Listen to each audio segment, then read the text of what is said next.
What's up, YouTube? Welcome back to the channel. Today's episode, I'm going to go over a couple of things that we've done inside our RV, some small upgrades and some bigger upgrades that definitely added to the comfort and enjoyment of our RV. I hope you enjoy it. So here we go.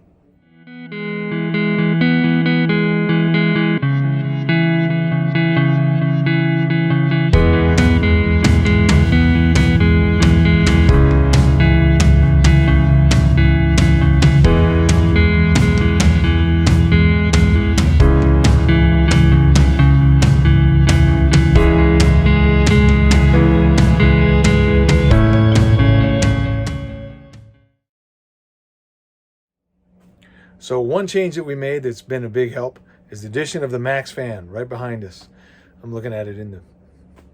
Anyways, the Maxxfan allows you to pull air in and out of the RV, change the direction of the flow, change the speed. One thing about the LF31 is it comes with one fan in the entire rig, that's in the bathroom, and then a vent up front and a vent in the back. This right above us was a vent above the kitchen. To me, that's stupid. I don't know why you wouldn't put a fan above the kitchen. So we went ahead and added that in. The Maxxfan's been a great addition. The only drawback to it is it only comes on with these lights now because of the way the wiring was in there. So I'm probably going to add 2 more switches to turn those 2 lights off, or at least change those out to be switch domes so I can turn them off and still have the fan running. It's nice when you have the air coming forward or coming down, and then just above the cab, the over cab spot, we've got another one. I'll show you that in just a second here. And I'll have that flowing out. And then of course we change it in the bathroom as well. Makes a huge difference. So here's the Maxxfan above the over bunk as well. I made these handy little plugs for it, and man, they make a huge difference just to keep everything else. And then of course there's the Maxshade, which you can do this and it'll keep sunlight from coming out. Also, there is a light. We've installed the same one in the bathroom. A huge difference in here, obviously. The fan is more durable. It gives you much more airflow. Keeps things much more fresh. And of course, the light at night is awesome. So another little upgrade we made was changing the speakers all the way through around. We upgraded the cab stereo system as well. And back here, JBL speakers that fit perfectly. Another nice feature though is I added this little switch in here.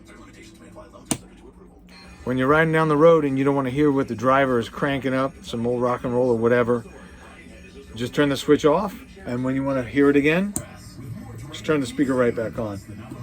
Truthfully, I don't know why it didn't come with that as well. It should have. It'd be really nice. Let's take a look at the stereo system that we installed up front. So I installed the Pioneer up front here. This is one of the top of the line Pioneers.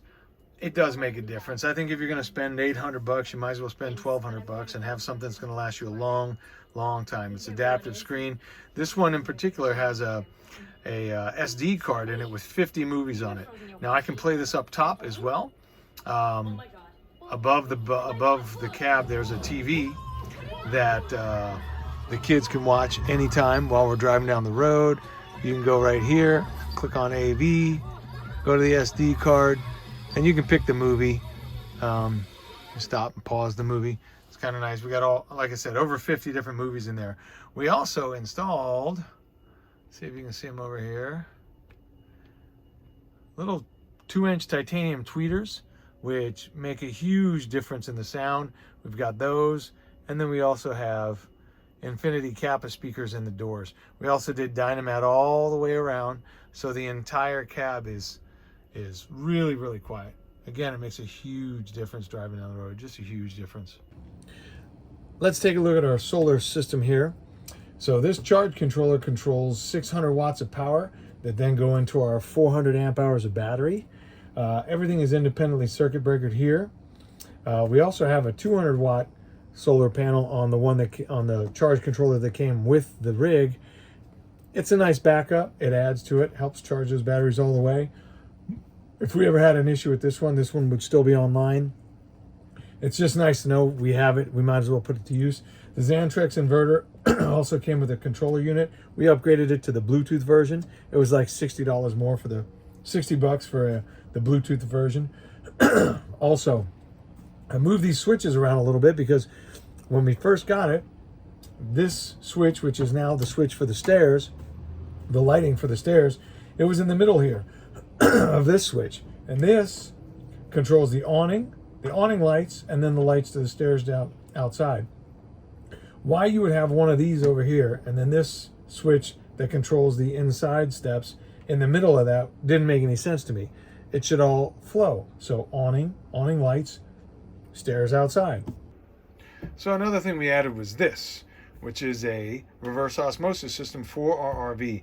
We put the main unit underneath the stairs over there, or I'm sorry, underneath the seat over there. And this will give you about 3 gallons of water a day.